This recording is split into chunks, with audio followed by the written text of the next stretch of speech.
Vivimos en un mundo en constante cambio que usted merece entender, porque es imposible interpretar la realidad que vivimos sin conocer cada uno de sus colores.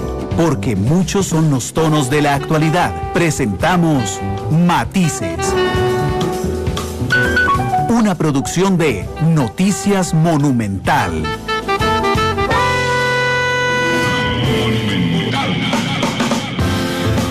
2 de la tarde con 4 minutos. ¿Qué tal? Muy buenas tardes. Bienvenidos a Matices, este espacio de Radio Monumental que genera análisis de los temas que son noticia en Costa Rica y en el mundo, con los hechos más importantes, los análisis más importantes y los protagonistas también, que generan una enorme difusión a través de las diferentes plataformas. Yo les recuerdo que estamos en vivo ya en Facebook, también a través de la plataforma de Noticia Monumental, y que pueden enviarnos sus comentarios y preguntas también a través de la plataforma 899-359-935. Así es que muchas gracias de verdad por estar con nosotros.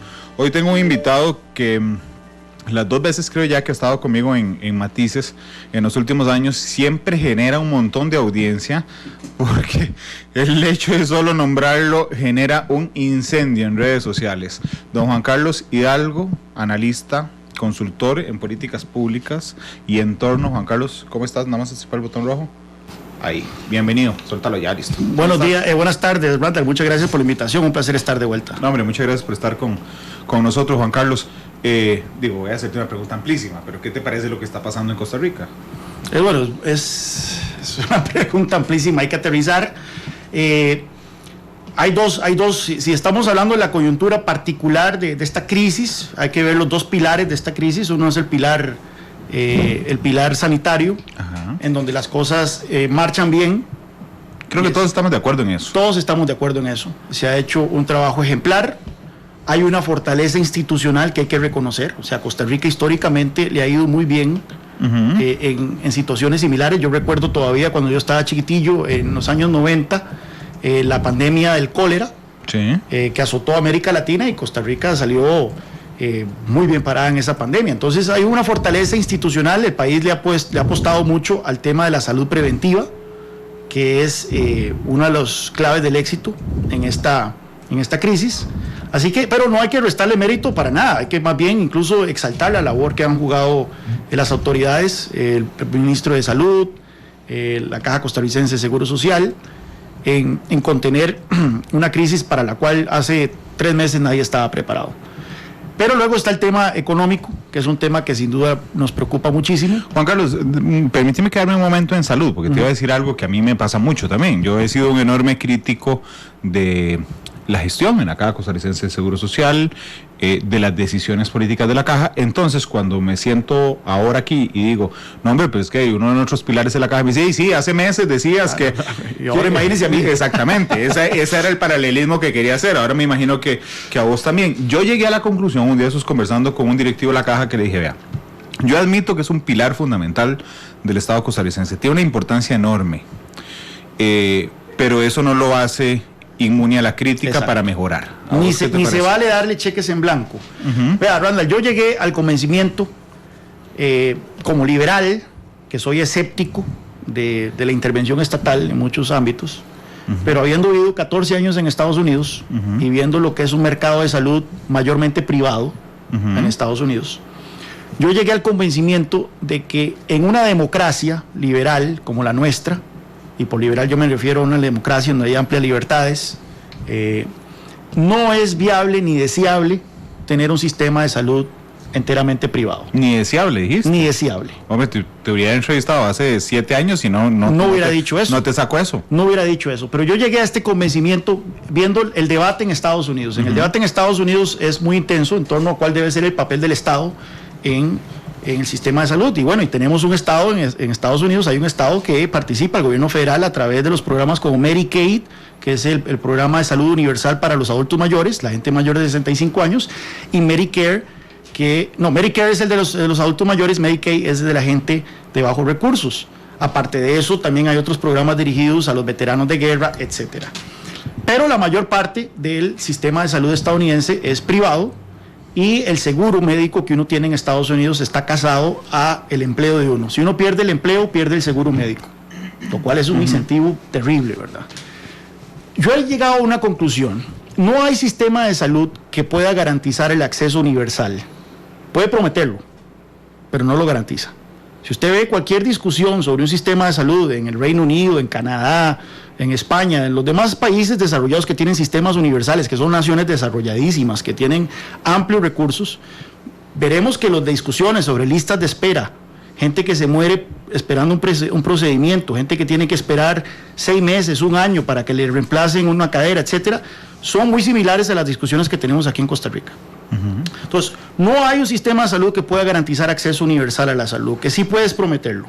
Ahora bien, las dos maneras en que un sistema de salud raciona,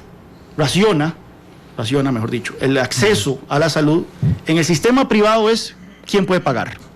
Si usted no puede pagar, usted no tiene acceso a la salud. En un sistema público son las listas de espera. Ninguno puede ofrecer acceso 100%. Entonces, ¿qué pasa en una democracia liberal? Yo he llegado a la conclusión de que la gente prefiere estar en una situación donde se le promete el acceso universal, aun cuando no se le pueda cumplir. Porque tiene una esperanza. Con la esperanza de que lo van a atender. Y muchas veces lo atienden. Y muchísimas veces gente de pocos recursos sí tiene el acceso a una salud pronta y cumplida, si se puede decir. Gracias, utilizando la terminología de la justicia. Que en un escenario en donde una persona... Me desconcentró la taza de café. La olla de café, la olla de café. En un escenario en donde un sistema de salud le dice a una persona, usted va a quebrar, usted va a entrar en la bancarrota, si usted quiere un procedimiento médico, o usted se va a morir porque usted no puede pagar. Eso simplemente es infumable en una sociedad desarrollada, en una democracia liberal. Entonces, tenemos que tener un sistema de salud público, tenemos que tener un sistema universal en el sentido que le promete a la población ese acceso, y en el marco de las posibilidades económicas de un país, tenemos que buscar que ese sistema sea lo más eficiente posible, buscando complementarlo, por supuesto, con el acceso a la medicina privada, que en nuestro caso, en nuestro país existe, ¿verdad? Entonces, volviendo al tema de la caja no se le puede dar un cheque en blanco tampoco, no es una institución que está por encima del bien y el mal. Es una institución que es una burocracia, la burocracia más grande dentro del sector público costarricense, o tal vez el MEP sea un poco más grande, no sé, pero en donde se cometen metidas de pata monumentales, y lo vemos con el tema de los EBAIS, ahora recientemente. La decisión de institucionalizar de vuelta los EBAIS que estaban siendo administrados por la UNIBE, la universidad, esta universidad privada, le va a costar un ojo en la cara a la misma institución. ¿Y quiénes son los que pagan por esta institución? Los recursos de la institución salen de los asegurados. Y si nosotros vemos cuáles son las causas, uno de los fundamentos neurálgicos del desempleo en Costa Rica, la informalidad, son las cargas sociales. Entonces, todos estos errores se terminan pasándole una factura a la sociedad. Entonces, yo creo que tenemos que seguir teniendo una discusión sobre la caja, sobre, por ejemplo, si se pueden tercerizar servicios más de todos los EBAIS en el país, si hay otros servicios de la caja que merecen ser asumidos por actores privados, por ejemplo, el servicio de lavandería. Sí. El servicio de lavandería es uno de los críticos a la hora de enfrentar una huelga de la caja, porque tal vez vos podés llegar a un acuerdo con los médicos, pero si los sindicatos te paran a la lavandería, te paran un hospital. Esas discusiones tenemos que tenerlas, y yo creo que si asumimos una actitud maximalista, absolutista, de que mira, la caja no se toca y todo lo que haga la caja no se cuestiona, pues bueno, vamos a tener serios problemas como país. Aquí te dicen en Facebook Live que les llama la atención. Pablo Quiroz dice, a mí me llama la atención que don Juan Carlos haya cambiado de opinión justo cuando regresó al país a buscar una candidatura de diputado. No, pueden buscar una entrevista que yo hice en CNN y lo puedo pegar ahí, en donde yo dije exactamente lo mismo siendo funcionario de Cato Institute. Ok, entonces has ido cambiando de opinión. Ok, ya salimos de la salud, vamos a lo económico. ¿Qué te parece la respuesta? Si hay alguna, pero la respuesta del gobierno en el tema económico a esta crisis. En el tema económico, ahí es donde empezamos a ver ya el gobierno haciendo agua. Obviamente es un gobierno que no tenía un plan coherente, un plan sólido, un plan que genera confianza en materia de reactivación económica. Recordemos que hubo un gran anuncio de reactivación económica en agosto del 2018.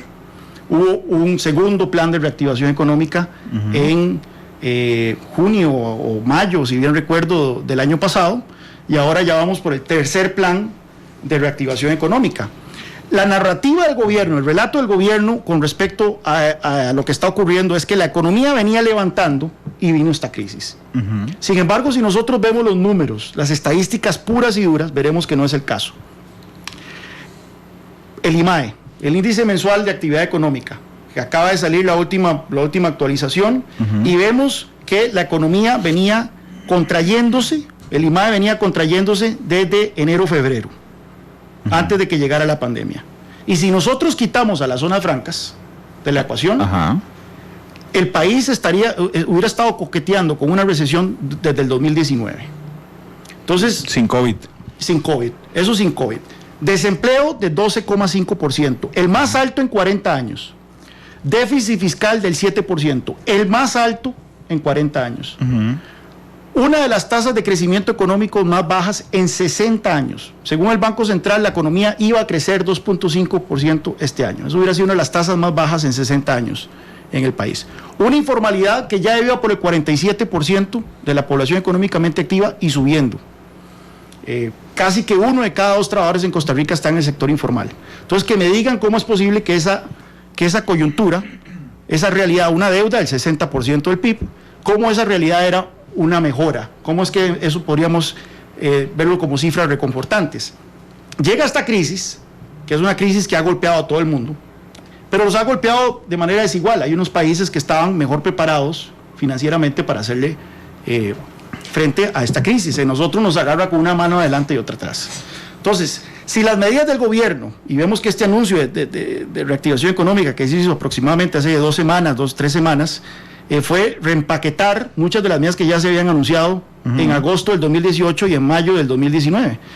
Si esas medidas no hicieron la diferencia en tiempos normales, ahora en tiempos en que estamos enfrentando la mayor crisis mundial desde la Gran Depresión, difícilmente vayan a mover la aguja. Y es ahí entonces donde a mí me preocupa mucho lo que estamos viendo, porque nosotros no, una vez que pase esto, y es una gran pregunta, ¿cuándo va a pasar esto? Pero una vez que nosotros pasemos esta crisis, no es que vamos a volver al normal que teníamos antes, de un 12% de desempleo, una informalidad del 47%, que ya era un normal terrible de por sí. Sí, claro. Aquí lo que arriesgamos es que el país va a estabilizarse con una tasa de desempleo mucho más alta que eso, va a estabilizarse con una informalidad mucho más alta que esa. Entonces vamos a tener un mercado laboral extremadamente precario, y por el otro lado vamos a tener una situación fiscal in extremis, al borde del colapso. Lo que puede hacer entonces es que, se ha hablado mucho los economistas, ¿verdad?, que una recuperación tipo V, ¿verdad?, que la economía cae pero luego se levanta. Aquí lo que arriesgamos es una recuperación doble V, es decir, la economía cae, se levanta un toquecito y luego vuelve a caer, porque estaríamos entonces ante la inminencia de una crisis fiscal importante, que requerirá un ajuste fiscal que va a hacer palidecer el que tuvimos con la reforma fiscal, y que se va a tener que acometer en medio año electoral. ¿Vos querías, para evitar esa crisis fiscal, digo que no estará en las manos de nadie, pero qué harías para evitar que sea un golpe tan fuerte y para ir pensándolo desde ya? ¿Vos querías? Bueno, yo veo lo que hizo, por ejemplo, el presidente de Uruguay, Luis Lacalle Pou. Luis Lacalle Pou le preguntaron, ¿usted va a aumentar impuestos? Y él dijo que no, que si va a haber un ajuste fiscal, tiene que darse del lado del gasto. Entonces yo soy partidario de hacer un ajuste del lado del gasto, no solo por razones ideológicas, y en eso no he cambiado mi opinión. Sí, en esa te mantienes. En eso me mantengo, sino por razones de evidencia empírica. Mira, hace una semana murió un economista italiano, Alberto Alesina, profesor de economía en Harvard.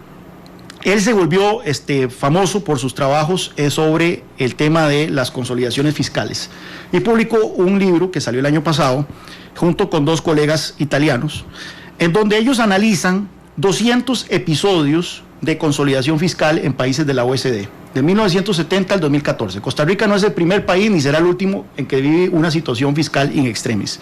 Entonces, otros países han hecho ajustes fiscales.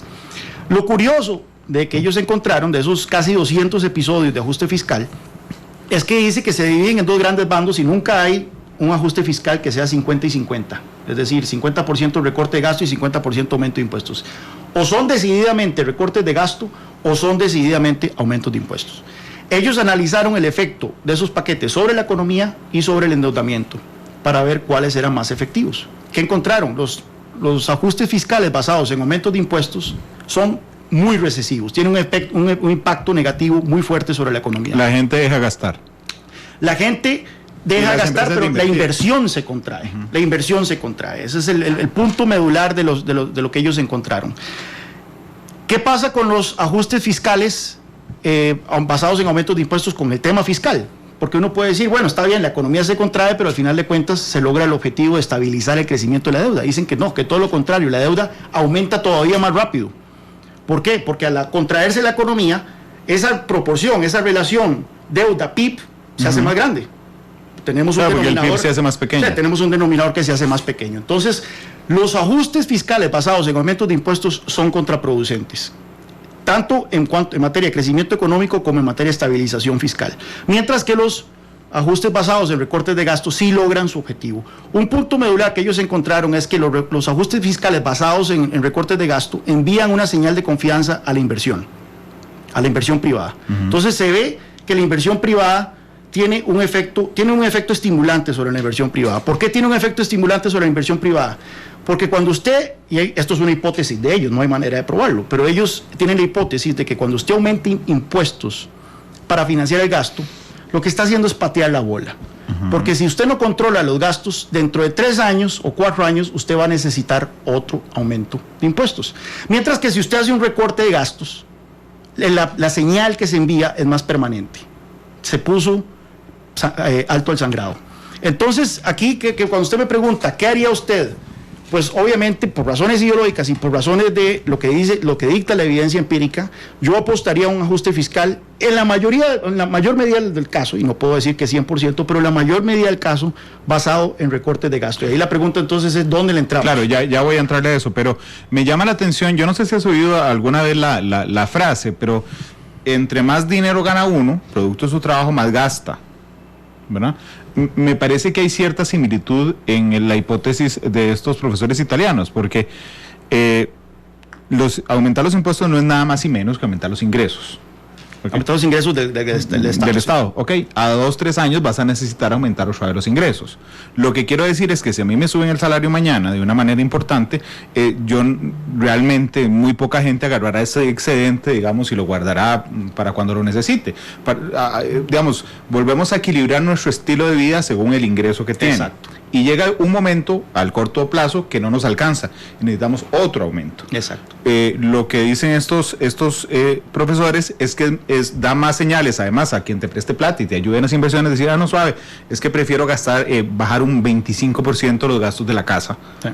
Y eso es una medida más sostenible en el tiempo. Sí, es una más parece y los actores económicos así lo leen. ¿Sí? Si usted dice... El banco al que le pido, el pulpero que me presta, estoy poniendo el ejemplo en los actores económicos así le leen. Usted se está socando la faja y las presiones de crecimiento sobre el gasto tienen una señal de que se le va a poner un cap, ¿verdad? Un coto a eso. Además, el gasto crece, digamos, de manera revolutiva. Es que esa es la cuestión. Esto es un problema de economía política. La gente lo ve esto como muchas veces los diferentes actores lo ven esto, y no solo me refiero a políticos, sino también a medios de comunicación, empresarios y demás, lo ven como que si fuera un problema contable, un problema de una tabla de Excel. Entonces dice, bueno, tenemos un faltante de 10, vamos 5 y 5 en cuanto a recortes de gasto y aumento de ingresos, y ya con eso se soluciona, sin tomar en cuenta que esto tiene dinámicas propias. Por ejemplo, es una dinámica de que estamos ante políticos que solo están 4 años sirviendo, o menos, incluso si estamos hablando del ministro de Hacienda, que están siempre 4 años sirviendo su periodo. Bueno. Está bien. Entonces, ¿qué pasa? Sí, un presidente lo que tiene el incentivo de estabilizar la situación en el presente, pero no necesariamente dejar una situación estable en el futuro. Y es por eso que entonces tal vez un presidente, si puede patear la bola, la va a patear al que le sigue, sin tomar las medidas del caso. Pero si va a tomar una decisión de estabilizar las finanzas, va a tener un sesgo a aumentar impuestos que a recortar el gasto. ¿Por qué?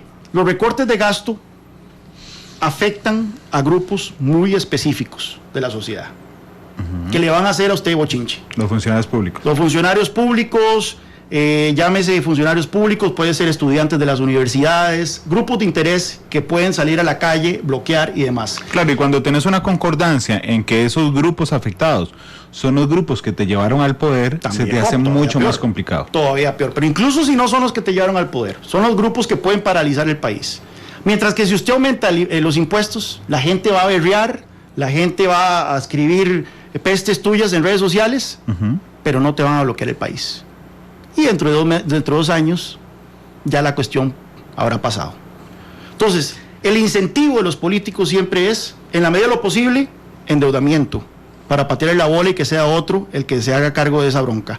Pero si no hay escapatorias y ya estamos contra la pared, aumento de impuestos, ojalá el IVA, que todavía duele menos en el sentido de que es indirecto. No sé si no es un impuesto a la renta que te llega a la coletilla, sino que simplemente vos pagás 4 colones más sobre un producto o 15 colones más sobre un producto. Además que el consumidor final es el gran afectado. Exacto. Y entonces así lográs estabilizar las finanzas para que no te estalle la economía durante tu periodo, pero en los últimos 2 años de mandato o algo así, podés empezar otra vez a soltar la llave del gasto para quedarle bien a tus grupos de interés. Y lo estamos viendo con este gobierno. Ya le soltaron la regla fiscal a las municipalidades, ahora se viene la discusión del tren, que va a generar también un subsidio permanente en el orden de los 90 millones de dólares anuales, pero que va a quedarle bien a ciertos grupos que son clave en la coalición del gobierno, ¿verdad? Juan Carlos, pero la semana pasada entrevisté a Rodrigo Cubero, el presidente del Banco Central. Digo, él no fue el que lo propuso, a diferencia de lo que dice él, que dice La Nación. Pero digo, está de acuerdo, él dice, Randall, empecemos a discutir ya el aumento en el IVA y de aquí a 2 años tomamos la decisión. No se había secado la ley de la tinta sobre la reforma fiscal cuando ya estaban planteando aumentar el IVA. Y esto es algo que quienes nos opusimos al IVA lo advertimos. El IVA es una maquinita de hacer dinero para el gobierno. Sí, la va subiendo. Y es muy fácil, una vez que el IVA existe, ya es muy fácil aumentarlo. Es un proyecto de ley de un artículo. ¿Y cuánto es el IVA promedio en los países? En América Latina el IVA es como el 19%, en Europa el IVA anda como por el 21%, en algunos países el IVA puede llegar al 30%. Te voy a patear ideológicamente, pero digo, no es que nosotros lo tenemos muy bajo, 13. Es que ¿para qué queremos más plata para el gobierno? O sea, no es una cuestión de ver si el gobierno necesita más plata, sino más plata ¿para qué? Y es ahí entonces donde no podemos contestar esa pregunta sin entrar entonces a analizar el lado del gasto. ¿Está gastando bien el gobierno? El Foro Económico Mundial publica un ranking, el índice de competitividad global, en donde son, si bien recuerdo, como 136 países. No recuerdo exactamente cuál es la posición de Costa Rica, pero creo que anda por ahí de 105 o por el estilo en cuanto a la eficiencia del gasto público. Entonces dígame usted, ¿para qué vamos a aumentar el IVA y darle más plata? Si somos tremendamente ineficientes. Si somos tremendamente ineficientes, porque aquí es una cuestión de suma cero. La plata que usted le está dando al gobierno es plata que le está quitando al sector privado. Es plata que hubiera sido mucho más productiva, generando empleo, generando riqueza en el sector privado, y se lo está dando a un hoyo sin fin que es el Estado. Lo que menciona Rodrigo Cubero, que es buen amigo mío, yo creo que le sacaron de contexto las palabras, porque él estaba hablando de algo más profundo, que es una discusión que tenemos que tener y a la luz del tema del desempleo. Costa Rica tiene las cargas sociales más altas, no solo de América Latina, sino de la OCDE. Ahora que ya vamos a ser miembros, o que ya somos miembros formales de la OCDE, tenemos cargas sociales que son desproporcionadas, incluso en el contexto de un país desarrollado. Recordemos que las cargas sociales son impuestos al trabajo. De ahí se financia no solo la caja, sino el INA, asignaciones familiares, el IMAS, la ley de protección al trabajador y demás. Eso, según la misma OSD, es uno de los factores principales del alto desempleo y la informalidad en Costa Rica. Si nosotros queremos reducir el desempleo y la informalidad en Costa Rica, sí o sí tenemos que reducir las cargas sociales. Pero ¿cómo vamos a hacer para reducir las cargas sociales sin financiar a todos esos programas? De ahí sale no solo las pensiones y el seguro médico, sino también la lucha contra la pobreza y la educación técnica en el INA y demás. Lo que Rodrigo plantea es, pasémosle ciertas cargas sociales al presupuesto de la República. Pero eso implicará entonces aumentar el presupuesto de la República. Solo el 5 puntos de las cargas sociales que se van a asignaciones familiares, solo son como 2 puntos porcentuales del PIB, según me dijo Juan Luis Bermúdez, el presidente de Limas.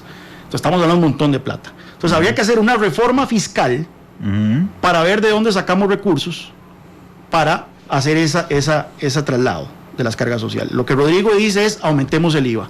Yo, antes de aumentar el IVA, propondría recortemos el gasto, busquemos ahorros en ese orden de magnitud antes de ver si hay que aumentar el IVA. Incluso hay una duda sustancial respecto a esto. Después de esa entrevista con don Rodrigo la semana pasada, donde él me aclaró justamente que no era una propuesta de él, que había una expositora que lo antecedió y que a él le preguntaron, pero que aún así le parecía, digamos, este tema para disminuir las cargas sociales. Después de esa entrevista, cuando salí de la cabina, una compañera de aquí de la radio me dijo, mira, ¿puedes explicarme algo? Eso significa que yo voy a pagar más seguro. Digamos, en el caso hipotético de lo que señala don Rodrigo, le dije, sí, efectivamente. Ok, pero no solo vos vas a pagar menos y tu patrono pagará menos. Ok, pero las cosas me van a salir más caras. Sí, efectivamente te van a salir más caras. Ok, y me pregunto, ¿se compensa? Sí se compensa. ¿Sí se compensa? Sí se compensa, porque ¿qué tenemos ahora? Esa era la pregunta final. Ojo, yo no estoy a favor de IVA como yo primera opción, pero te voy a decir por qué sí se compensa. Sí se compensa porque en un escenario vos vas a tener un empleo para pagar las cosas un poquito más caras y en el otro no vas a tener un empleo o vas a estar en el sector informal. Claro. Para pagar cosas que ya están caras. Pero Juan Carlos, individualmente se compensa, porque finalmente todos somos seres egoístas. Es imposible hacer un cálculo. No, a lo que me refiero es que yo podría, porque yo le dije a mi compañera, bueno, sí se compensa. Y me dijo, no, sabe, pero yo no digo que si le compensa a Central de Radios, que se abre más plata y contrata más gente. No, a mí. No tengo idea. No tengo idea. O sea, obviamente Pareciera que no. Obviamente la gente que ya tiene empleo, ¿sí? La gente que ya tiene empleo, lo que va a encontrar es que las cosas le van a salir más caras. Ya tiene empleo, no hay ganancia en la gente que tiene empleo. Claro. Pero la gente que está desempleada y la gente que está en el sector informal, y nuevamente cuando hablamos del sector informal estamos hablando de la mitad de la población económicamente activa. A ellos sí les va a hacer una diferencia tener un trabajo formal, que los trabajos formales son mejor pagados que los informales, tener un trabajo formal en donde sí después les sale un poco más caro todo, pero por lo menos tienen con qué pagarlo. Está bien, pero no hay una manera más sencilla de intentar disminuir la informalidad. Hay un tema que a mí me parece increíblemente fácil de hacer. Yo soy informal y entonces llego a la caja porque me dio un ataque de conciencia. Un derrame. Cualquiera de los dos. Pero yo llego a la caja y digo, señores, yo soy informal, tengo una venta de tazas de Friends y entonces quiero formalizarme. Entonces la primera pregunta que me hacen es, y don Randall, ¿desde cuándo vende sus tacitas? Claro. Entonces digo, no, chao, mejor no me formalizo. Vénganos tu reino, sí, desde el 2007. Bueno, entonces nos debe tanto. Exactamente. Yo se lo planteé al gerente financiero de la caja hace algunas semanas aquí en Matices y le decía, pero ¿por qué? Ahí no van a ganar nada. O sea, la caja no va a recuperar un 5, es plata perdida. No es más fácil decirle, bueno, empiece a pagar mañana. Sí. Y por lo menos recuperas algo de lo que vas a seguir perdiendo. Eso es sencillísimo de hacer. ¿Por qué no se hace? ¿Cuál es la tasa de informalidad de los trabajadores independientes? 92%. Solo 8 de cada 100. Solo 8 de cada 100 están registrados en la caja. Solo 8 de cada 100 tuvieron ese derrame y dijeron, mira, porque no solo es eso, Randall, no solo es el... Hombre, me va a doler la próxima vez que llene el IVA el 15. No solo es eso, no solo es el hecho de ese cobro retroactivo que te hacen, sino también el hecho de que vos como trabajador independiente tenés que pagar doble, tenés que cotizar doble. Sí, la cuota tuya y la del patrono. La cuota tuya y la del patrono. Entonces te capan casi que el 20%, 18% y el resto por ciento de tus ingresos, solo la caja, y sobre eso hay que pagar renta, y sobre eso hay que pagar IVA y demás. Claro. Entonces, no tiene ningún sentido.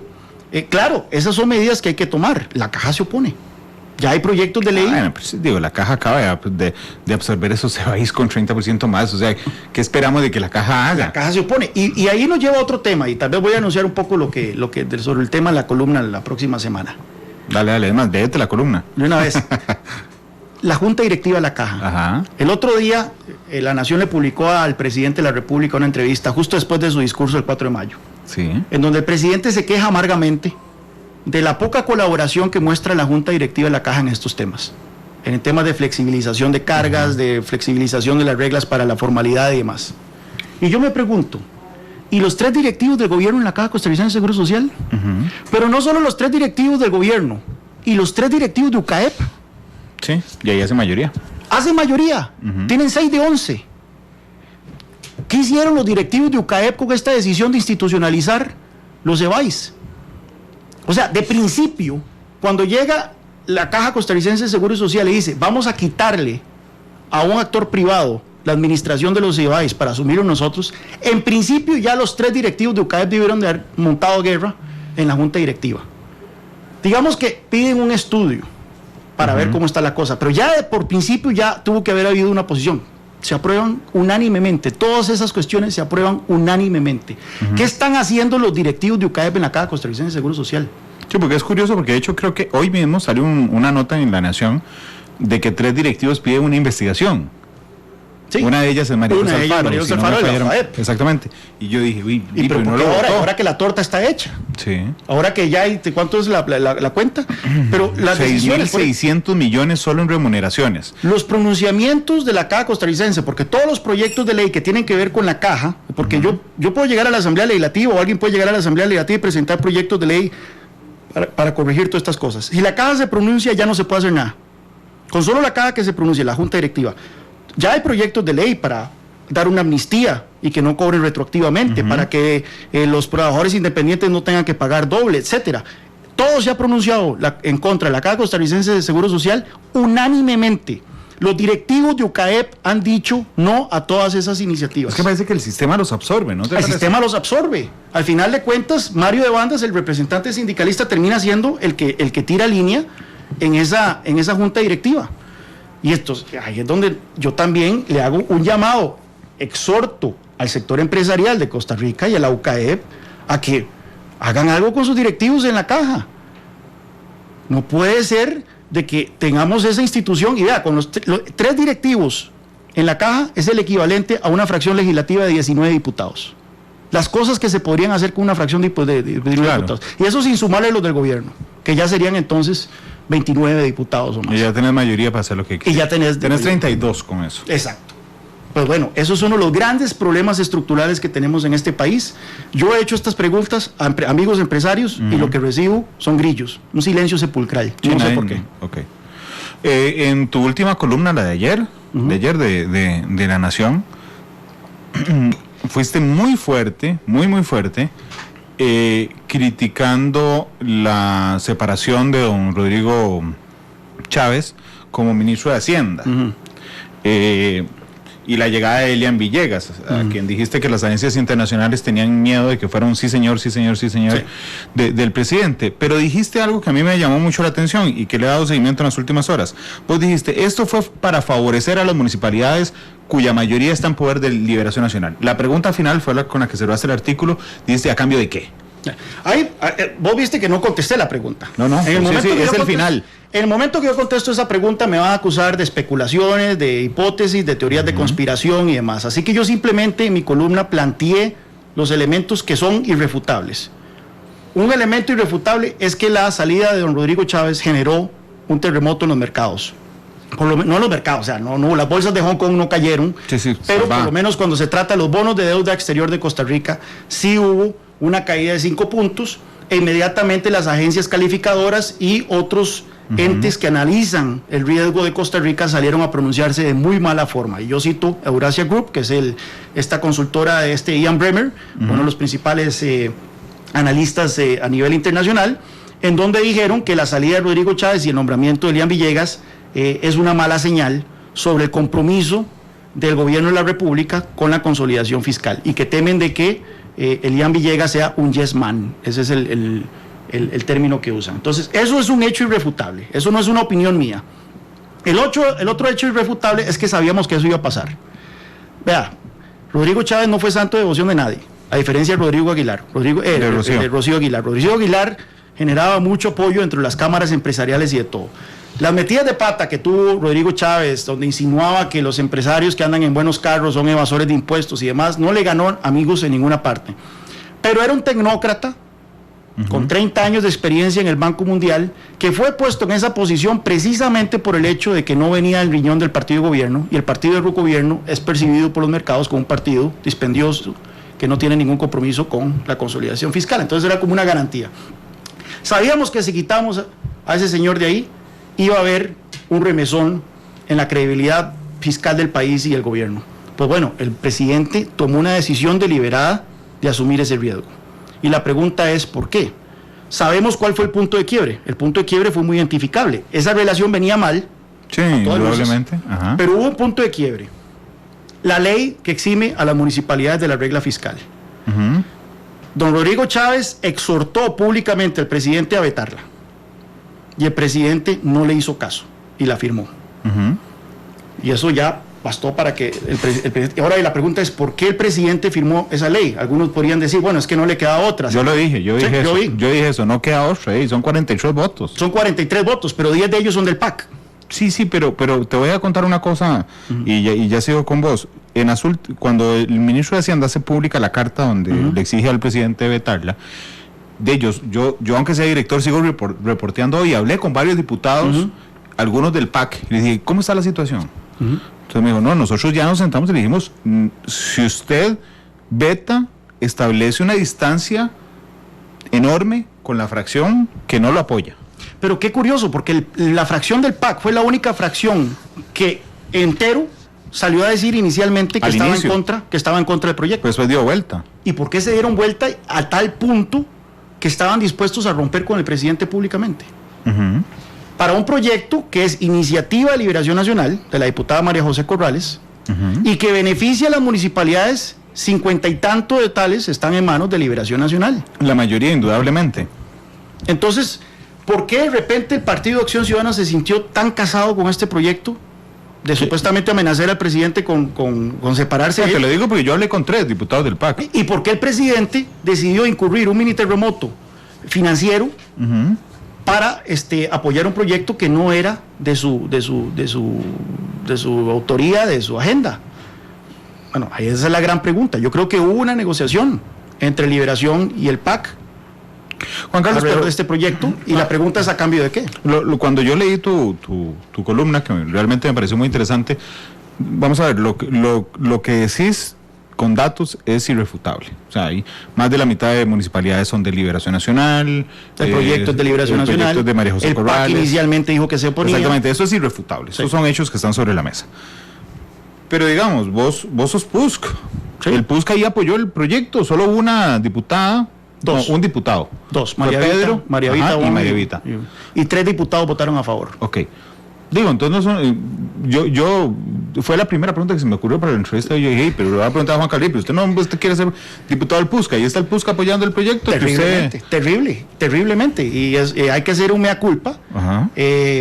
No es ningún secreto, Randall, de que la fracción del PUSC no tiene mayor coherencia ideológica en muchos temas, o programática. Y si nosotros, no es un invento mío, o sea, nuevamente, hechos. Ahí está. Si nosotros vemos las grandes votaciones, es muy difícil ver a la fracción del Partido Unidad Social Cristiana votando monótona, al unísono, en una dirección dada. Siempre encontrás 4 diputados acá, 5 allá, 3 acá, 2 acá, etcétera. Y esa es una de las grandes críticas que yo a lo interno hago, a lo interno y ahora a lo externo. El PUSC debe aspirar a ser el partido de la sanidad fiscal. El PUSC debe aspirar a ser el partido de la responsabilidad fiscal. Claro, pero la mayoría de la fracción no piensa como vos. Por lo menos de los diputados, de los 5 diputados presentes que estaban ahí, la mayoría no opina como yo. Habría que ver los otros que se salieron, los que no estaban, qué pensarían. Pero sin duda alguna es una crítica válida, es una crítica que yo hago al interno del partido. Y vamos a ver cómo me da. Si es capaz que me echo encima a mucha gente dentro del partido y no va a llegar pero ni a ser síndico de Palmichal de Acosta, ¿verdad? Pero lo que quiero sí es aspirar a un partido de unidad que se convierta en esa fuerza seria, coherente, en los 2 grandes temas que va a enfrentar el país en este mundo post-COVID, que son el desempleo y la informalidad y el tema fiscal. Juan Carlos, la otra pregunta que tenía sobre tu columna, y tiene que ver más de fondo, digamos, y menos con color político, yo al puro inicio de el plan fiscal se aprueba y después viene una discusión que no había tenido campo durante la negociación del plan fiscal, que era si las municipalidades sí o no, o sea, si las tocaba o no las tocaba. Porque efectivamente esa discusión no se dio, digamos, durante el trámite del proyecto. Y al inicio, cuando alguien me decía a mí, ¿Vos estás de acuerdo en que alguien esté fuera del plan fiscal? Me ponía furioso. Yo decía, no, ni las universidades, ni la caja, ni las municipalidades, malditos municipalistas que quieren... Ok, después empecé a estudiar los números de las municipalidades y me di cuenta, y es mi percepción, que no mueve un centímetro la aguja del déficit fiscal, la regla fiscal en las municipalidades. Y entonces, realmente a esta altura, y lo quiero discutir con vos, me parece absolutamente intrascendente que el ministro de Hacienda, por un tema que no mueve la aguja en lo más mínimo, haya expuesto así al presidente y haya generado una situación donde efectivamente el presidente decide tener un mini terremoto político. No nos olvidemos de que esto no solo es el ministro de Hacienda, sino la Contraloría General de la República, el Banco Central, los órganos técnicos del Estado costarricense se pronunciaron en términos inequívocos sobre ese proyecto de ley. Por dos razones. Uno, porque autoriza a las municipalidades a aumentar su gasto en el orden de los 90.000 millones de colones al año, si bien recuerdo. Si las municipalidades entran en aprietos financieros, porque el otro argumento es de que se les levanta la regla fiscal, pero únicamente con los gastos que no tengan fuente de ingreso del gobierno central, ¿verdad? Si las municipalidades entran en quiebra o en una situación fiscal altamente comprometedora, obviamente el gobierno central es el que se espera que va a tener que salir al rescate. Entonces estás creando un incentivo perverso de que ustedes pueden incurrir en gasto irresponsable que el gobierno va a entrar. Pero tal vez eso no mueva la aguja, digamos que no mueve la aguja. Pero lo que sí mueve la aguja es la señal que se envía de que un grupo de presión fue a llenar las barras de la Asamblea Legislativa y se le eximió el cumplimiento de la regla fiscal. Y así como ellos hicieron eso, otros grupos, otras instituciones, otros entes del sector público están ahí viendo cómo van a presionar igualmente a los diputados para que hagan lo mismo. Y esta señal la están viendo no solo acá, sino que lo están viendo afuera. Afuera, Fitch, Moody's, Standard & Poor's, todos lo que leyeron fue lo siguiente: se aprobó una ley en la Asamblea Legislativa y el presidente firmó una ley que relaja la regla fiscal, punto. No se van a meter a ver si es que el gasto entonces va a ser 0.1%, no, simplemente el titular es: se relajó la regla fiscal a partir de presión política. Y eso va a tener un efecto entonces en los bonos del gobierno, en los rendimientos de esos bonos, cuántos que pagamos para endeudarnos y demás. Entonces sí hay consecuencias. Pero el pecado original no fue haber metido no haberla metido, la interpretación que hizo Hacienda de que las municipalidades estaban como entes públicos no financieros, creo que le llaman así en el plan fiscal. Ese no fue el pecado original, es decir, no hubiéramos tenido que sacarlas como país entre la decisión de la Asamblea Legislativa, sino asumir que solo una parte del presupuesto de las municipalidades viene del gobierno central. ¿No era más fácil haberlas dejado fuera desde el inicio y evitarnos esta discusión? No, porque nuevamente entramos entonces en la discusión a quiénes se sacaba y quiénes no. Las universidades iban a decir, bueno, sáquenme a mí también. Los diversos grupos van a presionar en esa dirección. Yo ahí tengo una posición absolutista. Sí, yo ahí me declaro discípulo feligrés de Rocío Aguilar, en ese sentido en que ella dijo, no, aquí no se sale absolutamente nadie. Vea hoy que sale la noticia también de que el diputado Wagner Jiménez de Liberación Nacional está impulsando una reforma constitucional para dejar claro que estas leyes aplican también a las universidades públicas, ¿verdad? Yo en eso soy de que todo el sector público, sin excepciones, tiene que ajustarse a la normativa presupuestaria y fiscal del gobierno de la República. Entonces tal vez el pecado original es que doña Rocío se fuera. Bueno, estamos viendo las consecuencias de eso, creo yo. Sí, realmente es una situación compleja, porque además yo te podría decir, y ya para cerrar el tema de las municipalidades, pero también te podría decir que ahí marchando afuera de la municipalidad, la asamblea también había alcaldes del PUSC. Totalmente, sí. Bueno, usted mencionó la palabra crítica en esta discusión, municipalismo. Y lamentablemente, el PUSC es un partido con alcalde, bueno, lamentablemente no voy a decir que lamentablemente tenemos alcalde, en buena hora que tenemos alcalde. Pero hombre, ahí sí que no quejas de nada, ni en el bingo del PUSC. En buena hora que tenemos alcalde, pero obviamente la agenda municipal es una agenda que permea en la fracción legislativa, un sector de la fracción legislativa. Yo pasé ahora en las elecciones municipales haciendo campaña por los candidatos a alcalde, y fui a las 7 provincias, fui a 20 cantones del país, Y una de las cosas que yo mencioné una y otra vez, nuevamente, es que el PUSC está llamado a ser el partido de la sanidad fiscal, de la responsabilidad fiscal. Y le dije a los candidatos a alcalde que yo esperaba que si ellos ganasen, siguiesen esa línea, una línea programática que está contenida en la Carta Social Cristiana Costa Rica. Es que ya no es una agenda personal mía. Si usted lee la Carta Social Cristiana Costa Rica, verá que el PUSC es el partido de la responsabilidad fiscal. Pero bueno, ese mensaje cala en ciertos actores políticos dentro del partido y en otros no, lamentablemente. Voy a salirme del tema de las municipalidades. Elías Oley, que nos está escuchando, me dice, ¿puedes hacerle esa pregunta a don Juan Carlos? Sí, pero se la voy a acreditar a don Elías, que es expresidente de AmCham. Dice, la informalidad en Costa Rica es de los temas más relevantes, pero proponer bajar impuestos al sector productivo con una situación fiscal como la que tenemos pareciera un objetivo imposible. La OCDE podría guiarnos en este proceso, pero mientras el Estado no entienda que el exceso de carga tributaria es uno de los factores principales para empujar a muchos hacia la informalidad, parece que estamos en un catch-22, o sea, en neutro, esperando que caiga la solución del cielo. Sí. Preguntarle por favor a Juan Carlos qué propone él. Sí, es que yo, por supuesto, que siento que la reducción de impuestos es un componente importante dentro de la reactivación económica, principalmente los impuestos sobre las empresas. Uh-huh. En este momento, Costa Rica, las empresas grandes en Costa Rica pagan un 30% de impuestos sobre la renta. El promedio, ahora que todo es OSD, ¿verdad? El promedio de la OSD es del 24% o menos. Yo creo que poco menos de 24%. El promedio de los países latinoamericanos es 27%. Uh-huh. En Estados Unidos es 21%. Los países nórdicos, aquí todo el mundo aspira a ser Suecia, ¿verdad? O Dinamarca. El impuesto de renta sobre las empresas anda en 21-19%. Irlanda, 12.5%. Entonces, sería un potente estímulo fiscal, estímulo económico para la productividad del país, para la inversión, reducir la tasa del impuesto sobre la renta a las empresas. El problema es que inmediatamente la respuesta que usted va a tener es, bueno, ¿y dónde vamos a compensar la caída en los ingresos? Se puede argumentar que el estímulo en la inversión va a hacer que va a haber más inversión y al final de cuentas el gobierno termine recaudando más por ese impuesto de lo que recaudaba cuando era 30%. Uh-huh. Tenemos el caso de Irlanda. En Irlanda, a mitad de los años 80, el impuesto de renta sobre las empresas era el 50%.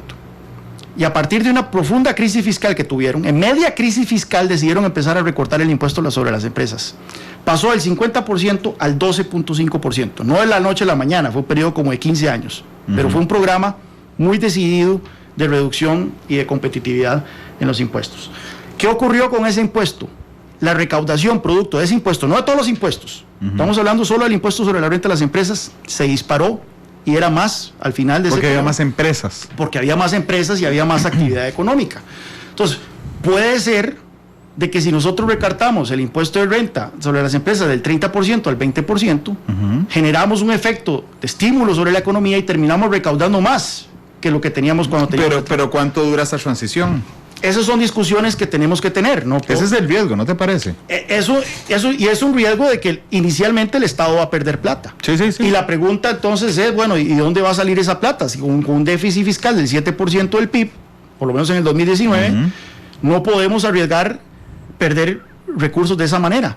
Es por eso, y tuve una columna también hace un año sobre al respecto, que el recorte de gasto tiene que ser una discusión sine qua non, fundamental en cualquier discusión sobre reactivación económica. Sin recorte de gasto no puede haber relajamiento tributario y no puede entonces haber reactivación económica.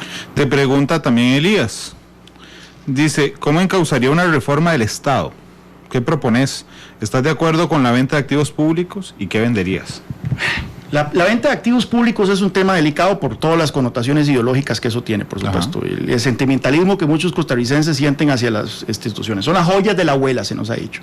Aquí lo que tenemos que entender es que están a punto de rematarnos la casa y nosotros estamos allá aferrándonos a la joya de la abuela. Y eventualmente hay que tener esa discusión. Sin embargo, de nada nos sirve vender el Banco de Costa Rica, vender el INSI, de todo, si no cerramos la llave del gasto. La misma discusión con los impuestos que hablamos antes. ¿Por qué el recorte de gasto tiene un efecto estimulante sobre la inversión y el aumento de impuestos todo lo contrario? Porque cuando usted recorta el gasto, usted está cerrando el grifo. Y en este caso, si nosotros vendemos el Banco de Costa Rica, yo hice los números para una columna hace 2 años, con la ayuda de Melvin Garita, que es economista del Banco Nacional. ¿Cuánto saldría de vender el INS? ¿Cuánto saldría de vender el Banco de Costa Rica y todo? Si acaso, porque nosotros a veces nos engañamos de que hay un montón de plata ahí, ¿verdad? 4 o 5% del PIB. Es decir, ni siquiera el déficit fiscal de un año. Entonces, tampoco hagámonos la idea de que vendiendo eso ya salimos de los problemas. Si nosotros vendemos eso y no cerramos el grifo, lo que hacemos simplemente es conseguir recursos para financiar el déficit fiscal de aquí a octubre o noviembre de este año. Y después de eso volvemos a estar en problemas sin las joyas de la abuela. Ok, entonces déjame elaborar dos metáforas de dos cosas que acabas de decir. Una es en el tema de disminuir los impuestos sobre la renta. Entonces, reforma del Estado, reforma del gasto. Ok. ¿Cuáles son los disparadores del gasto? Ok, pero ya casi entramos al gasto. Además, todo el último bloque lo vamos a dedicar al gasto. Pero en el tema de que pusiste de ejemplo Irlanda, lo que pensé fue, yo tengo un estadio de fútbol y lo necesito llenar con 10,000 personas, es mi full. Ok. Sí. Pero resulta que pongo las entradas a 20,000. ¿Sí? Entonces llegan 200 personas. Exacto. Ok. Es preferible que yo venda las entradas a 750 y se llene. Y se me llene y voy a terminar recaudando más que cobrando, pero el riesgo que me sumo, que es el que yo te señalaba, es que no llegue tanta gente para compensarlo. Sí. En los primeros partidos, ese es un ejemplo. Aquí un punto medular en esta discusión es que no hay pomadas canarias. Si yo puedo resumir mi experiencia en políticas públicas en una sola oración, es no hay pomadas canarias. Así que debería publicar un libro nada más con ese título y todo el resto blanco. Okay. Reducir los impuestos de las empresas de nada vale, no voy a decir de nada vale, es una expresión muy absolutista, ayuda en algo, pero poco efecto tendrá si en materia regulatoria seguimos con regulacionitis, ¿verdad? Y toda la maraña regulatoria que hay en este país, si en tema de tarifas eléctricas seguimos con las tarifas eléctricas más altas de la región, si contamos con todas las otras ineficiencias que hay en esta economía. Vea que ahora que hicimos un diagnóstico para entrar a la OCDE nos dijo que Costa Rica tiene los segundos mercados menos competitivos de la OCDE, después de Turquía. Entonces, tiene que haber un conjunto de reformas estructurales que todas vayan en la misma dirección. Reformas en el área del mercado laborales, en áreas de precios de las tarifas en electricidad y combustibles, en área de regulaciones y demás. Pero sí, eso fue lo que hizo Irlanda.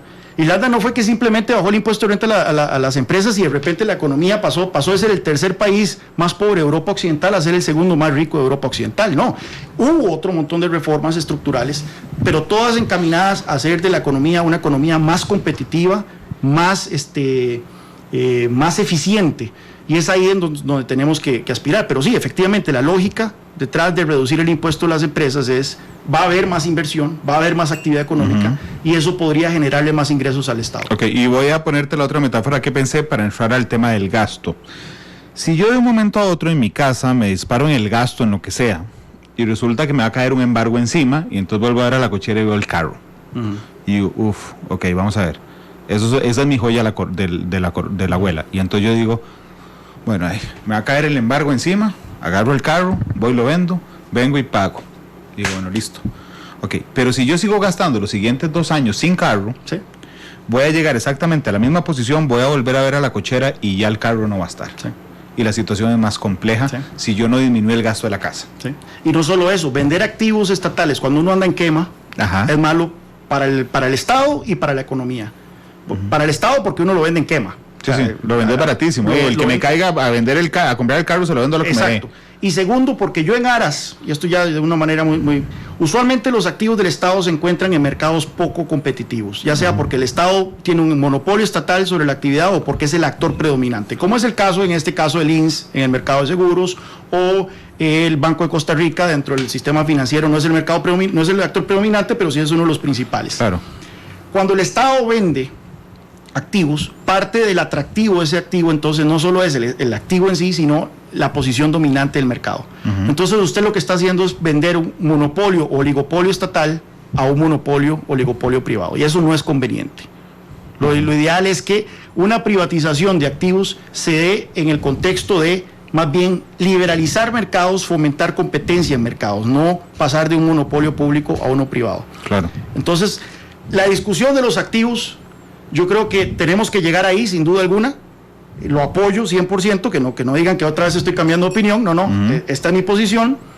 Pero antes tenemos que tener reformas importantísimas del lado del gasto para no tener esa situación entonces donde vendimos activos y 2 años después nos encontramos en una situación igual. Y no sería ni siquiera 2 años, estamos hablando de 1 año después.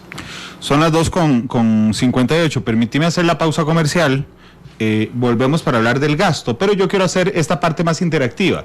Les voy a preguntar, ayer hice una encuesta en mis redes mientras conversaba con el doctor Bosa de la Caja. Hoy les voy a preguntar en mis redes, si pueden responderme, ¿qué se les ocurre a ustedes dónde se puede recortar el gasto? Y dentro de unos minutos, cuando regresemos de la pausa comercial, converso sobre las ideas de don Juan Carlos Hidalgo. 2:59, ya volvemos.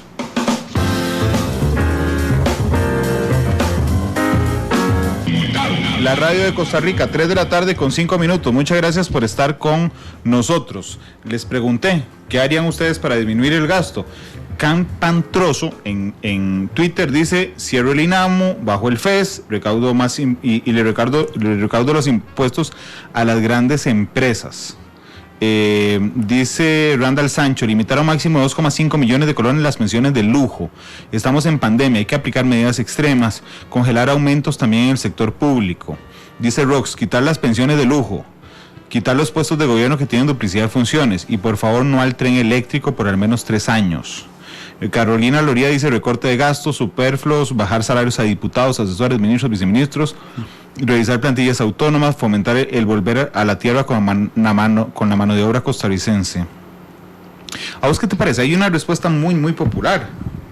Pensiones de lujo. Sí, bajemos las pensiones de lujo. Sí, no, las pensiones de lujo es un rubro importante. Es un tema de consistencia. Es un rubro importante y por supuesto que genera demasiado indignación a la opinión pública el hecho de que haya ya afuera 61,000 y resto de personas que están recibiendo una pensión bastante generosa y por la cual nunca cotizaron, que son las llamadas pensiones con cargo al presupuesto, que le cuestan al Estado, por lo menos en la erogación. Después el Estado recupera algo con las diferentes tasas que se han ido creando, ¿verdad?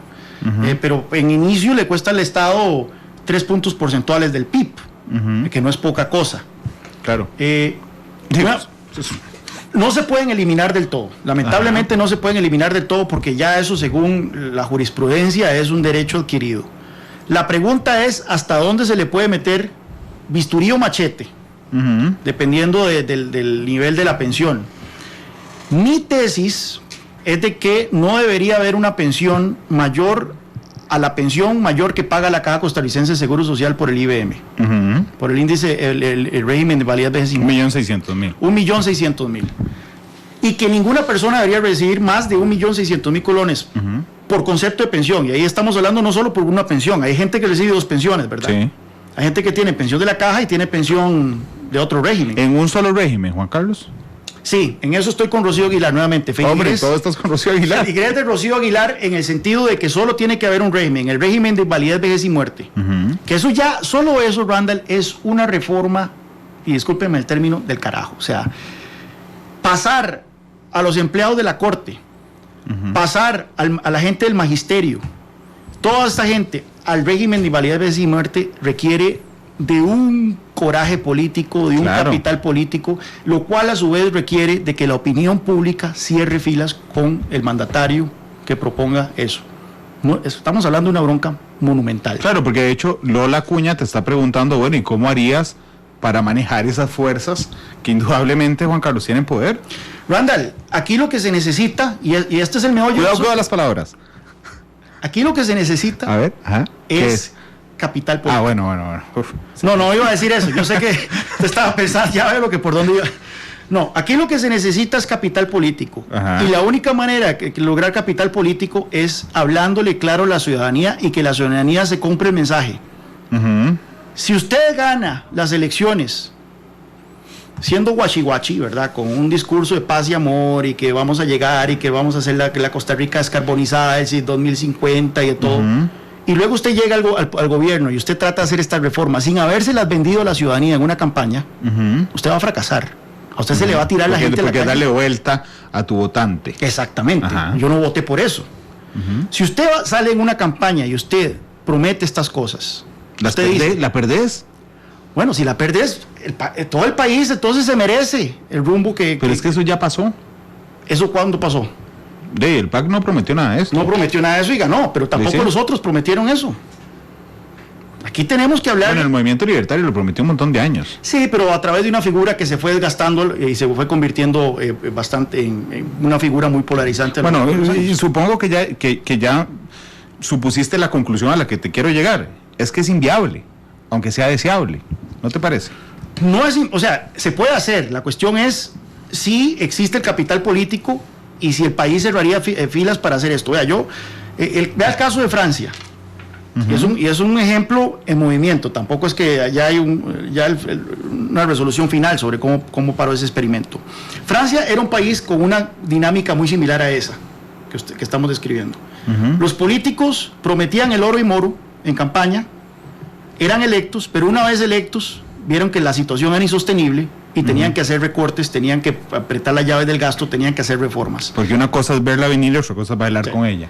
Pero una vez que intentaban hacer eso, los sindicatos se les tiraban a las calles y le paralizaban el país. Y eso le pasó a Jacques Chirac, le pasó a Sarkozy, le pasó a François Hollande, hasta que llegó Macron. Y Macron dijo, no señores, yo creo que el pueblo francés es lo suficientemente maduro para reconocer la necesidad de reformas estructurales en este país. Y yo se los voy a plantear en una elección. Les voy a decir, se necesitan reformas que son dolorosas, pero es la única manera en que Francia salga del estancamiento en que está. Y ganó la elección. ¿Y qué pasó? Cuando llegó Macron a implementar estas reformas, los sindicatos se tiraron a las calles, pero ¿qué pasó? La opinión pública ya respaldaba al presidente, porque el presidente tenía un mandato electoral de que él prometió eso y lo iba a cumplir. Es una posición muy interesante, Juan Carlos. Lo que pasa es que yo dudo respetuosamente de que aquí se pueda hacer. Es decir, vuelvo a ver 2 años atrás y digo, no, jamás. Plantea cualquier cosa en las elecciones. Es más, ni siquiera tu posición. Cualquier cosa que tenga que ver con temas económicos y perdés, si no, anda a preguntarle a Antonio Álvarez y a Rodolfo Pisa y a estos candidatos. Randall, aquí la pregunta es: ¿cuál es la alternativa? Si no se puede hacer eso... Es mi pregunta, no. Entonces, ¿qué hacemos? Si no hacemos reformas estructurales, es que nuevamente este país se le viene... Vea las palabras del ministro de Hacienda, estas no son palabras mías. El contrato social y la institucionalidad democrática de este país está en juego por la clase de crisis que se viene si no hacemos reformas estructurales profundas. Esa fue la carta de renuncia del ministro de Hacienda. Sí. Y yo comparto ese diagnóstico. Tal vez no comparto las medidas todas que él planteaba, pero sí comparto la gravedad del problema. Y es ahí entonces en donde tenemos que proyectar eso. Y mucha gente dice, mira, no vas a llegar muy lejos en política si sos tan pesimista, si hablas de una manera tan apocalíptica. Pero es que es la única manera en que la gente entienda. Yo por eso es que me frustro cuando veo a la gente hablando de trencito y veo a las diputadas del PAC haciéndole retweet a un mapa del tren y diciendo, ustedes no quieren esto para Costa Rica. Y yo, obvio, yo quiero también un monorail como el de los Simpsons y demás. No, ese se cayó, acordate. Acordate que se cae al final del episodio, pero ¿cuánto va a costar? ¿De dónde va a salir la plata? Temas como esos. Está bien, pero y te lo digo así, el otro eso aquí doña Claudia. Y sinceramente te lo digo, yo soy muy transparente en esto. A mí, yo tenía los mismos cuestionamientos, suave, ¿dónde sale la plata? Pero según los estudios, que evidentemente yo no hice, sino que me presentaron, yo dije, bueno, se recupera rápido o incluso sale balanceado. Sospecho que no tener la misma posición. yo me he dedicado a ver los estudios, y bueno, aquí de hecho ando un resumen porque venía una reunión sobre eso. Efectivamente, ellos dicen que los beneficios del tren superan a los de los costos en un orden de 3.000 millones. 77% de esos beneficios que ellos estiman, que el estudio de factibilidad estima, viene del ahorro de tiempo de la gente. Pero eso no necesariamente se traduce en ingresos del Estado. Claro, es una externalidad. Pero entonces seguimos con la misma pregunta. ¿De dónde va a salir? Y sobre cómo calcularon el ahorro, el valor económico, el ahorro del tiempo, yo estoy con grandes dudas sobre cómo lo hicieron. Y ando detrás de expertos que me digan si estos cálculos en verdad son sólidos. Y ojalá que la prensa también se meta a desmenuzar estos números para ver si los números se sostienen.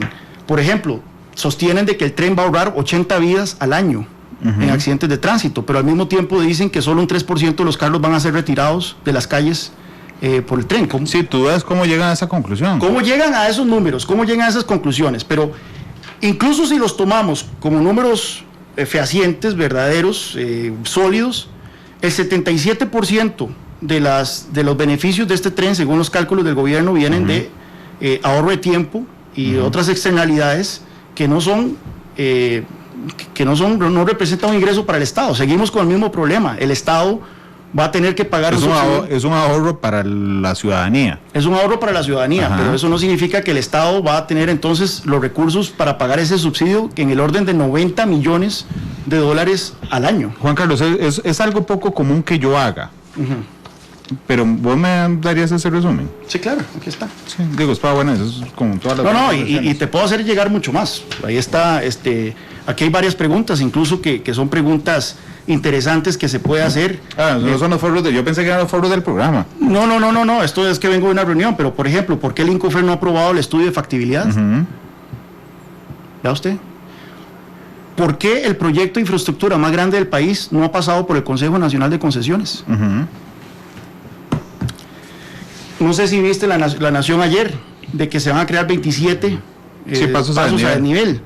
¿Cuántos de los otros pasos no se van a hacer? Creo que son como 20 y resto. Usted sabe que estos trenes van a correr cada 5 minutos. Sí. Es decir, y no van a correr necesariamente en sincronizados. Van a pasar... Sí, por diferente línea. Por diferente línea. No va a haber una sola línea en los puentes. No es que los puentes van a ser de doble línea, porque eso requeriría una inversión brutal. Entonces, no es que los trenes van a pasar en todas las intersecciones de manera sincronizada, uno yendo para el otro. Entonces, significa que en un montón de intersecciones donde no va a haber paso de nivel, los trenes van a estar corriendo cada 2.5 minutos con aguja. ¿Cuál va a ser el impacto de eso sobre el tránsito? Eso no viene en el estudio de factibilidad, no se calculó ese impacto. Ok. Entonces, ¿se lo vas a preguntar al INCOFER y a la primera dama? Bueno, espero que los diputados de mi fracción... Hombre, ¿cuál parte? La parte con la que yo me hablo. Bueno. Esa mitad. Entremos al recorte del gasto. Recorte del gasto. Voy a tomarle foto mientras. Quédeselo. Bueno, no, pero igual va a tomarle fotos, porque si alguien me lo pide ahí.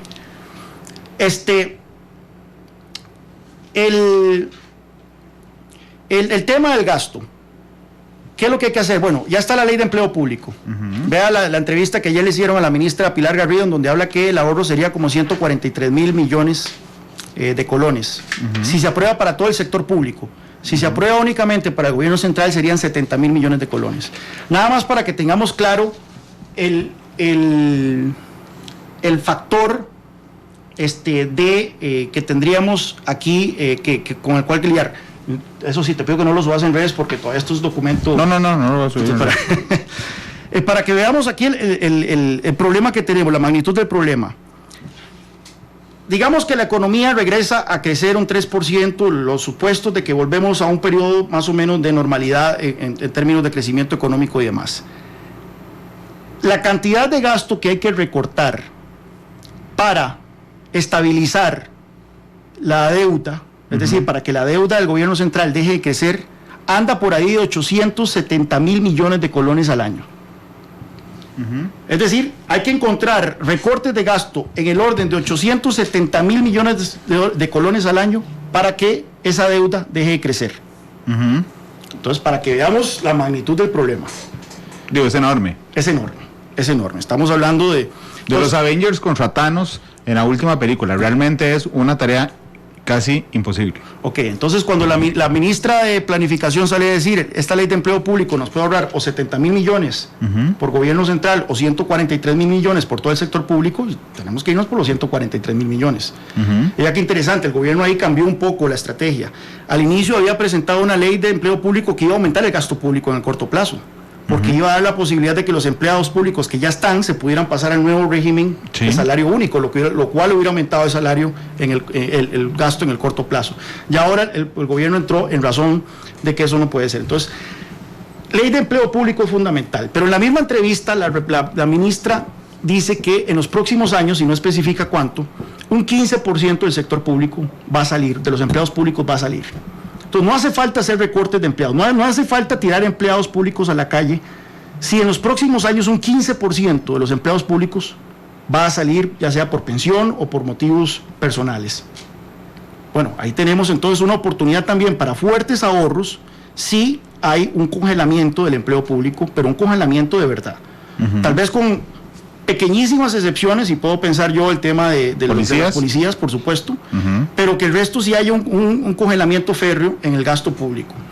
Estamos hablando también hoy, está hablando el tema de las anualidades y otros puntos. Bueno, congelar ese tipo de pagos en anualidades, aumentos salariales, la transferencia del FES, congelarlos en términos nominales hasta que la deuda de Costa Rica no vuelva a bajar del 60% o incluso más del PIB.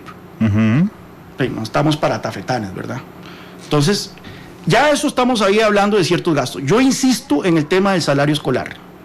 Y tal vez ese del salario escolar se podría meter dentro de la discusión de la ley de empleo público. Sí. Ahí estamos hablando... Vos sabes por qué me reí, ¿verdad? Obviamente, y yo sé el papel que usted ha jugado aquí poniendo ese tema sobre el tapete.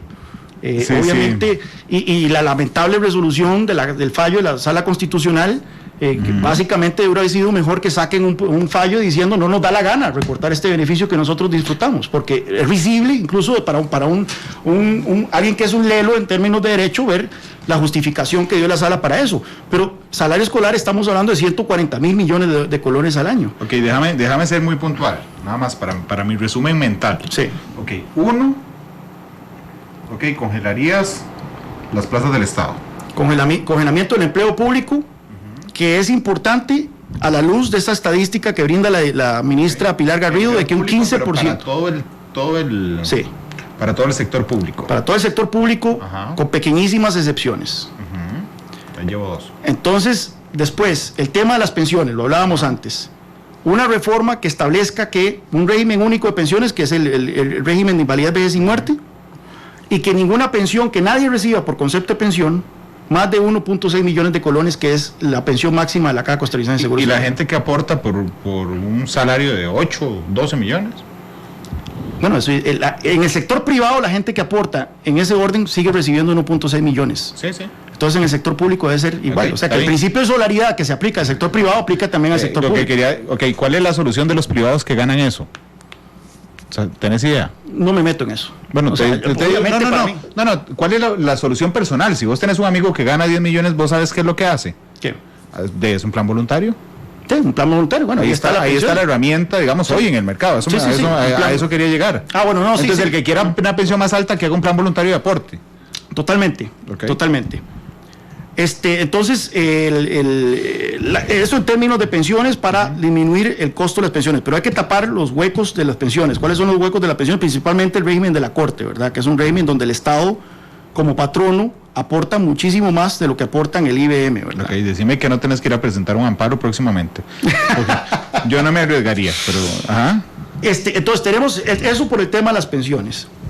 El tema del empleo público, ley de empleo público, una ley de empleo público que elimine el salario escolar, ahí también metería entonces el congelamiento del empleo público, metería también el congelamiento de los aumentos y anualidad, eliminación de las anualidades, congelamiento de los aumentos salariales, hasta el tanto la deuda no vuelva a un umbral dado. En este caso la regla fiscal dice 60%, pero yo sería un poco más ambicioso. 60% es el nivel crítico para una economía como la costarricense. O sea, es en 50, digamos. 50%. Ya después, si bajamos la deuda a un 50%, ya podemos volver a hablar, a pagar esas cosas. Pero hasta cuando tenemos el agua hasta la nariz, no hacer eso. Después está el tema de la deuda. En este momento la deuda es el servicio de la deuda es el principal erogación del gobierno central. Es la principal fuente de gasto, los intereses y el principal. Entonces ha habido un reacomodo de la deuda. El gobierno ha estado cambiando deuda interna cara por deuda externa barata.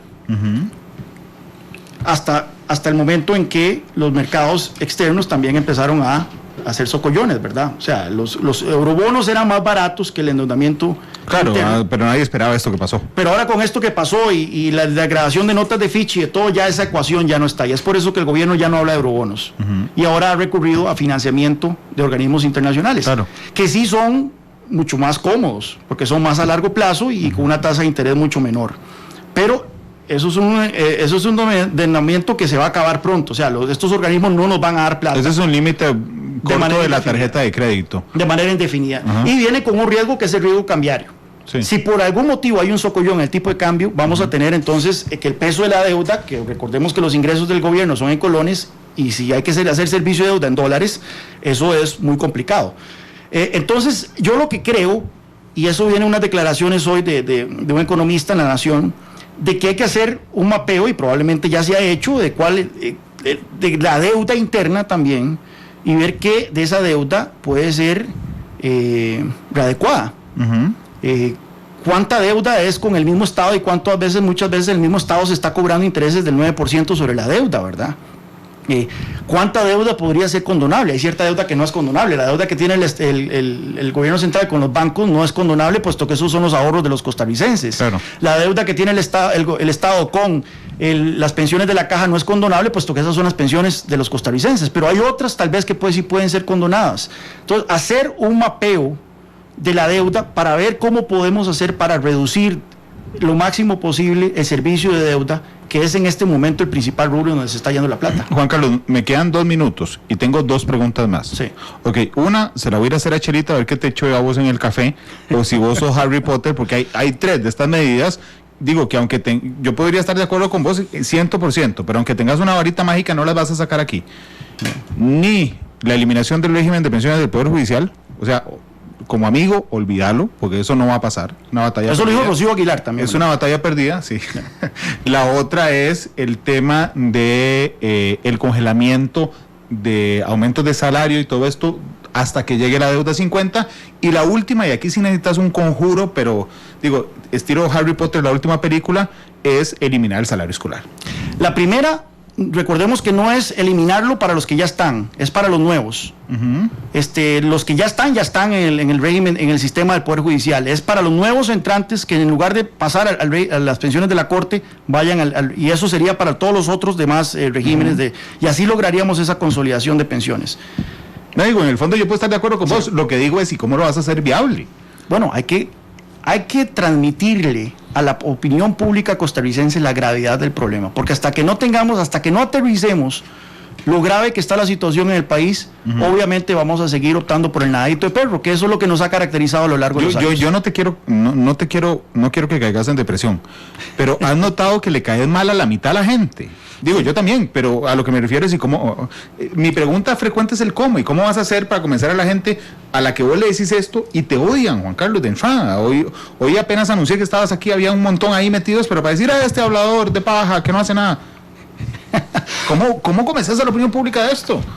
Pues alguien tiene que decir las cosas, o sea, obviamente yo voy a morir en el intento, tal vez, no voy a llegar a ninguna parte, nuevamente, ni a concejal ahí de Platanar, de Ciudad Quesada, pero alguien tiene que decir estas cosas porque la situación del país no pinta nada bien, y a mí me duele mucho ver, cuando nosotros analizamos Costa Rica, hay muchas cosas que hemos hecho bien como país. Por ejemplo, ahí lo vemos con el tema de la pandemia en el aspecto sanitario.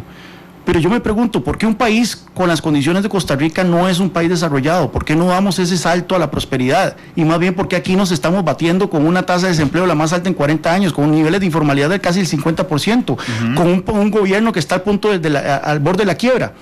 Yo quiero un país desarrollado. Y es por eso que estoy tal vez en esta quijotada, sí, es una quijotada, tratar de convencer a la gente. A mí, ¿sabes qué es lo que me preocupa? Realmente, Juan Carlos, y ya te hice como 4 preguntas de las 2 que me quedaban. Que uno puede decir, bueno, si uno notara cierta consistencia, ¿verdad?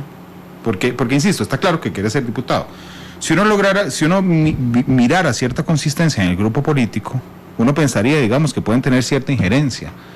Y con todo el respeto te digo, ni siquiera tu fracción no es tuya, la fracción del PUSC, ni siquiera propone estas cosas. Hay muchas cosas que yo he propuesto que sí están en proyectos de ley. No, claro, pero digamos, estoy hablando de la fracción. Sí, no, por la fracción del PUSC. Por ejemplo, de consolidar los regímenes de pensiones, hay un proyecto ya presentado en esa dirección. El tema de... yo te noto mucho más pasional que la fracción entera, para decirte. No, eso no hay ninguna duda. No hay ninguna duda. Yo sé que yo estoy metiéndome en un partido que es un partido de sombrilla amplia, donde conviven muchas tribus y muchas facciones políticas. Hombre, es un toldo de zapote, no es una sombrilla amplia. pero bueno, Y yo lo que quiero es, yo aspiro a un PUSC que se case con esta agenda. Y yo no lo voy a lograr solos. O sea, solo si gente que piensa similar levanta estas banderas a lo interno del partido o se une al partido para levantar estas banderas. Y eso por lo menos esa es la única vía posible que yo veo para poder arreglar este país. La última pregunta en serio, en 30 segundos. Ayer se presentó un presupuesto extraordinario, con un recorte según el gobierno de manera importante. Hay algunos diputados que me dicen esto es un chiste. Sí. ¿A vos qué te parece? Bueno, 50,000 millones de esos, ¿cuánto era? De 75,000 o 50,000 millones era ahorro de intereses, de deuda precisamente, y eso no es un recorte de gasto, ya eso estaba presupuestado. Entonces ahí estamos hablando únicamente de 15,000 millones. La dirección es positiva, se está hablando de recortes de gasto en lugar de aumentarlo, aunque lo del tren vendría a revertir todo eso, ¿verdad? Pero no es suficiente, se requiere mucho más que eso. No, la última pregunta es si te soñás con el tren. No, mentira. Con el tren. No, la última pregunta es la canción, Juan Carlos. No te la advertí en corte comercial. El invitado tiene que escoger canción. Chumbawamba, I Get Knocked Down, ¿cómo se llama esa? No sé, pero Glenn ya la está buscando. Chumbawamba. Chumbawamba, esa es una canción muy que yo creo que fue en los años 97. Ya te voy a decir de qué año es. Estoy intentando hacer memoria. Por supuesto que la estoy buscando en internet. Chumbawamba. Chumbawamba es el grupo. Es el grupo. Ajá, y la canción se llama... Por Dios. Esa. ¿Es esa? Juan Carlos, gracias. Es un placer tenerte aquí. Hasta luego a las 7, la tercera emisión de Noticia Monumental. Mañana en horario especial, porque mañana hay jornada del fútbol. Mañana Cartagena le ganará a Herediano. A la 1:30 estará con nosotros el ministro de Seguridad Pública, don Michael Soto. Feliz tarde, hasta luego.